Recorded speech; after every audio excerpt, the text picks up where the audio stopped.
chopping the green peppers, and my last video showed chopping these green peppers. So now I just wanted to show you guys I'm sealing the bag. And I, of course, label the bag, because sometimes if I don't label the bag and we put it in the freezer, if you have something else that looks like this in the winter when you go to use this, you won't remember what this is.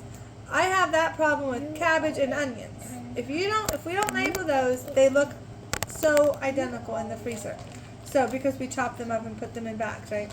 So you have to label them. And like my husband said, it is smart to label the bag before you put the stuff in it. I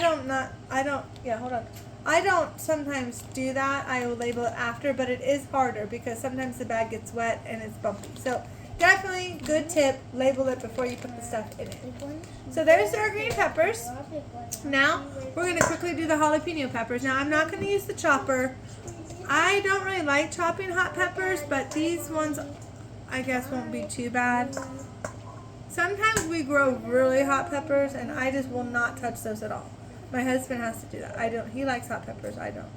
And I won't touch hot peppers. But these ones are not too bad. But remember, if you are cutting hot peppers, the seeds is where the heat is. Don't get it in your eyes. Or once you're handling it, wash your hands. Don't touch your eyes or your face till after you washed your hands.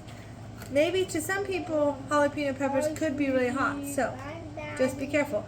We keep the seeds in though because that's where your flavor and your heat is. So I'm just going to slice them up like this. If some of the seeds come out though, I mean it's okay, you can't. But we're not going to like put them, like the green peppers, we took out the middles.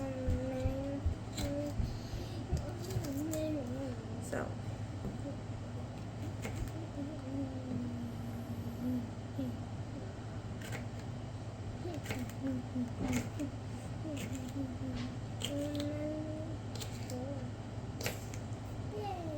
Yeah, we only grew jalapeno peppers this year. We didn't grow any hot peppers. When we did grow the hot peppers before, we would dry them out and then we would crush them up into little pieces. So we have a good amount of those already in jars because you don't use a lot of that, of course, when you cook with that. So, and like I said, only my husband likes that. So he's the only one who eats that. So it lasts a long time. You don't need a lot of hot peppers.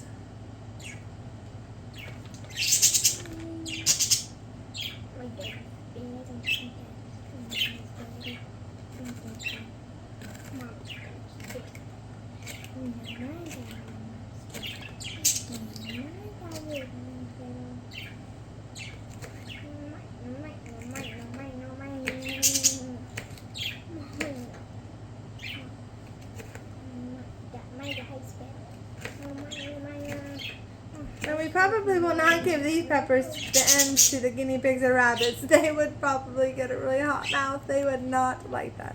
So we will just dump these into the compost pile. I don't even think, well, the pigs might like it, but we won't do that to the pigs either. Except for I do have a really funny story about the pigs with funny food that they eat. Do you guys want to know it? This is really funny. So, I think it was last year. Was it last year? Yeah, last year. So, we had made grape juice. And we had it in the jars. And we had it under the bed. Because it's really dark under our bed. So, we used to keep a lot of canned stuff under our bed because it stayed cool and dark in there. And so, we had this grape juice in there, okay? Now, had it under the bed. And so this was, I think, was like winter now. So we did it in the summer, and now this is winter, right? So one night, if I remember this right. So one night, we're in bed, and all of a sudden, we heard this really loud popping, like almost like a gunshot sound under the bed. What? Yeah, listen to the story. And pop under the bed, and we're like, what in the world was that? What in the world was that? So we look, we get out of bed, and we're like, what? We have no idea where this came from. We have no idea. So this is weird. So I don't even know what made us look under the bed. I can't remember that. But something made us look under the bed. So I looked under the bed. I crawled under there. And this grape juice, obviously something happened when we made this grape juice. And it was fermentating. So it was not, yeah, it was like, you know, but not all the way. But it was, so it was fermenting. So it was popping the lids off, like, but not all the way off, right? So it was like, they were like this, you know. So it was a humongous mess. It smelled really bad, and it was a terrible mess. What's that? So, Exploded? Mm-hmm, yeah. Oh, under the bed? Yes. And so what so we brought it out, we put it on the table. And so this is so funny.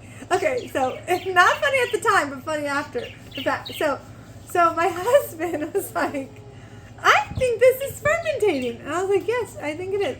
And so he's like, I'm going to taste it. And I'm like, I don't think this is a good idea. Don't do it. He's like, I'm just going to taste it. He's like, that's okay. So he tasted it, right? Okay, so he tasted it, and it was like, no, it was terrible, right? It was terrible. So he's like, no. So then he had to get rid of it. I mean, we had a lot of jars of this. So he dumped it into buckets. And so I didn't know this at the time, but he's like, I'm just going to go dump this and get rid of it. And so then later on, I said, what did you do after you did it, like the next day? I'm like, what did you do with all that grape juice? He's like, I gave it to your pigs. And I'm like, no, what are you doing? You can make them explode. But you know what? Those pigs ate those grapes, because it had grapes in it, right, too. They ate those fermented nasty grapes and that juice. And, you know, they didn't even ever get an upset stomach. Okay. Pigs are ridiculous, because the funny thing is, another funny thing is that night, then my husband did not feel well from that nasty grape juice. So there is another tip. Don't ever drink or eat anything that you have canned if the lid is like half exploded or bubbled up. So there's a lesson in that story, as well as humor, because first of all, pig stomachs are like iron, obviously. They can eat almost anything. I really believe that, and nothing would even faze them. And second of all, if your lids of your jars of something you have canned bubbles or pops or explodes, do not eat it or drink it. So thanks for watching. Bye.